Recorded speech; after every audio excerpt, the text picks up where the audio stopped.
Alhamdulillah setelah sekian lama vakum karena berbagai hal, diantaranya liburan panjang menuju kenaikan kelas, kita lanjutkan kembali kajian kita yang diambil dari kitab Wasiyatul Mustafa li Ali karramallahu wajhah, wasiat Kangjeng Nabi Muhammad sallallahu alaihi wasallam kepada Sayyidina Ali karramallahu wajhah. Walaupun Kangjeng Nabi menitipkan wasiatnya kepada Sayyidina Ali, bukan berarti itu hanya wasiat kepada beliau saja, tapi bermakna umum, lintas zaman dan lintas makan. Makan itu dalam artian bukan makan ya, tapi lintas tempat.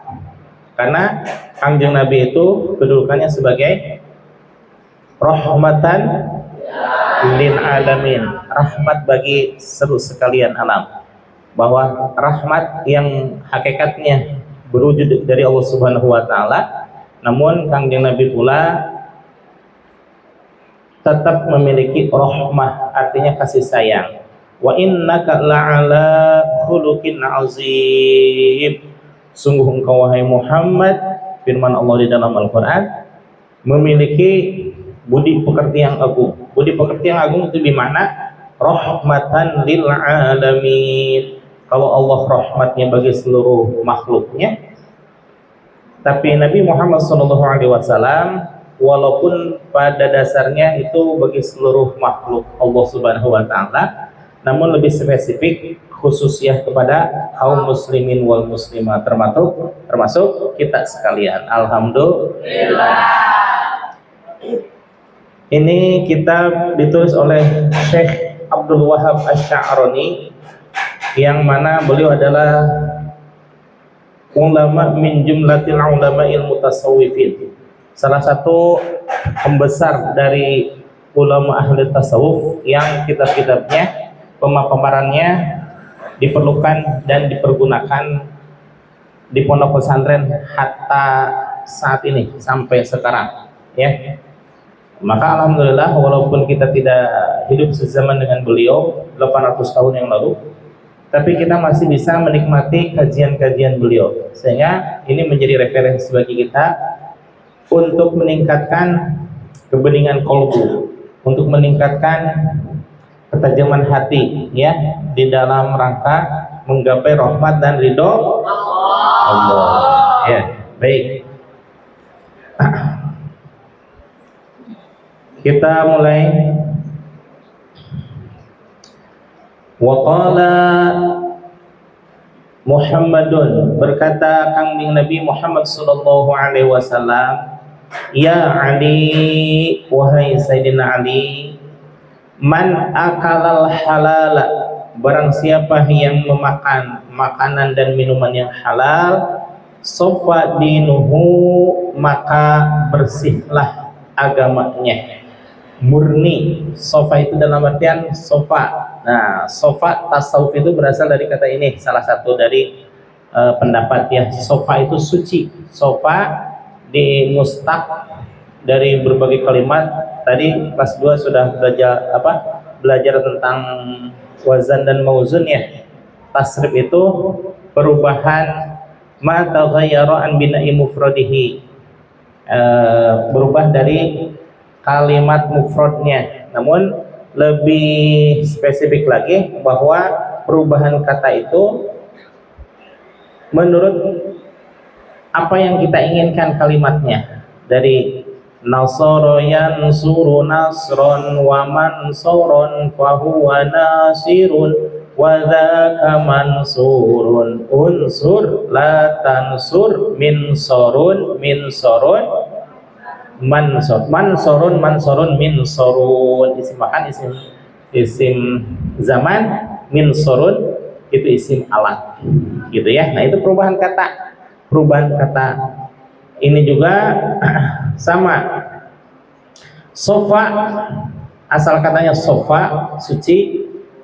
Tasawuf itu suatu ilmu yang bisa membuat hati litazkiyatin nufus wa litazkiyatil qulub. Litazkiyatin nufus wa litasfiyatil qulub, melembutkan hati dan juga mensucikan jiwa. Apakah ada yang bisa melembutkan hati selain dari tasawuf? Ada. Rinso, direndam aja hati kalian, insya Allah jadi bersih. Cuma masalahnya innalillahi wa inna ilaihi raji'un. Yang tadinya sudah berencana beli mie gacuan ya nggak aja dia tuh ya. Baik. Man akalal halala, barang siapa yang memakan dan meminum yang halal-halal, sofadinahu, maka akan murnilah agamanya, bersih, suci. Kenapa kemarin Abi menyatakan siapa yang membawa alat makan dan alat makan lah ya kemarin ya. Siapa yang membawa alat makan? Saya. Ya. Ini betul juga, dulu waktu Abi di pondok nggak ngerti kenapa. Pas waktu aliyah itu setingkat SMA ya. Aliyah pertama kali masuk aliyah di Al-Basyariah Bandung. Kan itu pondok Madaran juga ya di Bandung. Salah satu pondok alumni Guntur. Itu seluruh santri kumpul di masjid. Sekarang juga bawa sendok, bawa piring, bawa gelas. Sekarang juga kirain teh mau dibagi bubur ayam. Ternyata apa coba? Cuma di absen doang. Cuma di absen untuk memastikan bahwa santri itu memiliki alat makan. Kenapa? Karena dengan memiliki alat makan memungkinkan orang untuk bisa tetap sehat dan kuat. Sehat dan kiat. Karena orang Bandung.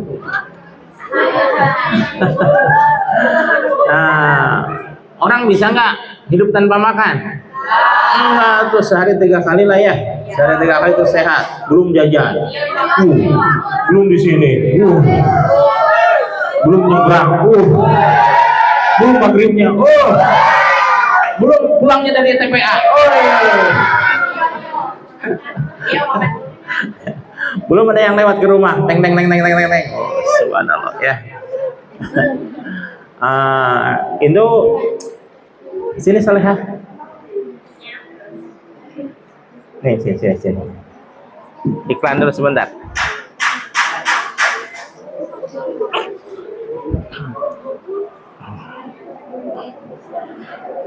Nggak ada nonton lagi? Ya udah. Mau mam?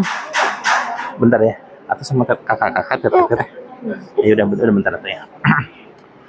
Nah, perhatikan ya. Itu sangat bijak sekali pondok pesantren mewajibkan untuk membawa alat-alat makan ya. Karena kalau tidak punya alat sendiri pasti minjem ke orang lain, minjem ke sekolah, wallahu alam dikembalikan atau enggaknya. Sehingga Abi dan tim dapur hampir 2 bulan sekali beli sendok. Sekali beli itu gimana? Berlosin-losin ya. Tapi hilang lagi. Apa di makanan itu sendok ya? Nah, gini. Hubungannya yang halal, memang ada kalimat di dalam term ilmu fikih yang dinamakan dengan kaidahnya ulima ridouhu. Apa katanya? Diketahui tentang keriduannya. Misalkan Umi punya garam. Kalau saya minta garam ke Umi, paling juga berapa? Ya udah silakan ambil saja. Nah, gitu kan ya? Itu namanya ulima ridouhu. Garam nggak seberapa. Lagian kalian pun makannya secukupnya, betul? Paling sedikit aja gitu, betul? Tapi kalau sendok setiap bulan itu harus beli, lama-lama mangkal juga tuh. Kira-kira berpengaruh nggak terhadap ilmu yang kalian cari? Berpengaruh, ya. Kira-kira itu membuat bersih agama atau malah mengotorinya? Pikiran kita jadi segar atau loyo? Maka jangan sekali-kali ya. Nanti pekan depan itu habis. Kalian jangan sampai tidak bawa PD dan alat handok ya. Nggak boleh, harus bawa ya. Siap semuanya? Siap semuanya? Acuan siap? Siap. Acuan yang siap. Acuan yang siap. Acuan yang siap. Duduk. Siap semuanya ya? Siap semuanya ya? Oh, keren. Itu namanya gentleman.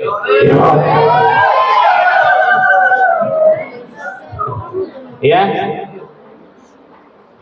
Waraqqa qalbuhu, dan lembut hatinya. Subhanallah. Untuk melembutkan hati ini bukan pekerjaan yang mudah, tapi bertahun-tahun menempat dengan kebaikan, membaca Al-Quran, mendengarkan sholawat, mengingat kuburan, mengingat akan mati. Maka di pondok ini, katakan ini udah pondok ya.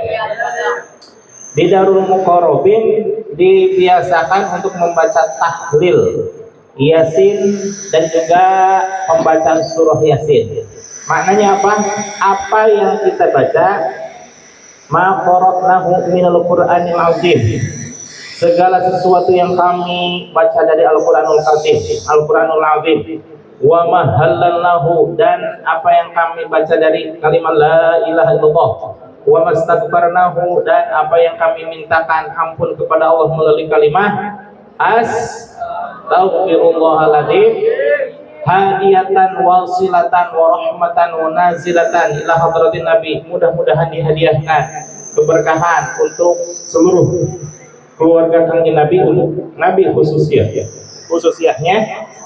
wa ala alihi wa ashabihi, juga keluarga kanjeng Nabi dan juga sahabat-sahabat kanjeng Nabi, wa ala alihi wa azwajihi wa dzurriyyatihi, dan seluruh keturunannya, wa jami'il mu'minina wal mu'minat wal muslimina wal muslimat al ahya'i minhum. Sudah diberikan kepada kanjeng Nabi, seluruh umat kanjeng Nabi, seluruh umat kaum muslimin dari mulai kanjeng Nabi Adam sampai akhir zaman, baik yang masih hidup maupun yang sudah. Berarti walaupun itu diberikan kepada orang lain, kita masih kebagian nggak? Masih, kan kita masih hidup, betul Pak? Coba itu berapa dahsyat banyak itu miliaran. Untuk saat ini saja kaum muslimin ada 2,7 miliar. Berapa katanya? 2,7 miliar. Miliar itu kalian pernah lihat kan? Apa namanya? Belum yang sudah meninggal, jauh lebih banyak lagi. Kita bersedekah Al-Fatihah, bersedekah bacaan Yasin, bersedekah tahlil, bersedekah tahmid dan lain sebagainya, itu dihaturkan kepada seluruh yang sudah meninggal. Dahsyat itu berkahnya ya. Nah, kita tiap pekan bentar ya. Nah, kalau sudah hatinya lembut, maka kita akan lebih mudah untuk menerima kebaikan, menerima apapun panggilan melalui, entah itu panggilan dari seseorang atau panggilan dari, bisa jadi yang ada itu Mang Udin, barijeng sukuna jebral, barijeng saruna bau kumuut, dan lain sebagainya. Padahal itu hakikatnya undangan dari siapa? Undangan dari, masa kalian harus mikir-mikir dulu? Orang yang adzan hakikatnya undangan dari siapa? Menyampaikan undangan Allah, ya, luar biasa ya. Maka siapapun orang yang subhanallah mengindahkan panggilan tersebut, maka akan oleh Allah diindahkan lebih dahsyat daripada kita mengindahkan Allah. Dikatakan dalam hadis qudsi yang artinya, barang siapa yang mendekatiku sedikit, maka Allah akan mendekati kita dengan banyak. Kalau kita mendekati Allah dengan cara berjalan, maka Allah akan mendekati kita dengan cara berlari. Lebih dahsyat, Allah lebih sayang kepada kita. Kenapa salehnya? Iya, bentar lagi tuh. Ya, bentar lagi ya. 5 menit lagi ya. Walam yakun lida'watihi, dan tidak ada penghalang baginya akan doanya, hijabun akan doanya. Subhanallah ya. Maka nih salah satu keuntungan memakan halal yang halal itu doa kita akan tidak ada penghalangnya. Begitu kita berdoa, ya demikian ya. Maka usahakan kita makan yang halal, hindari yang haram.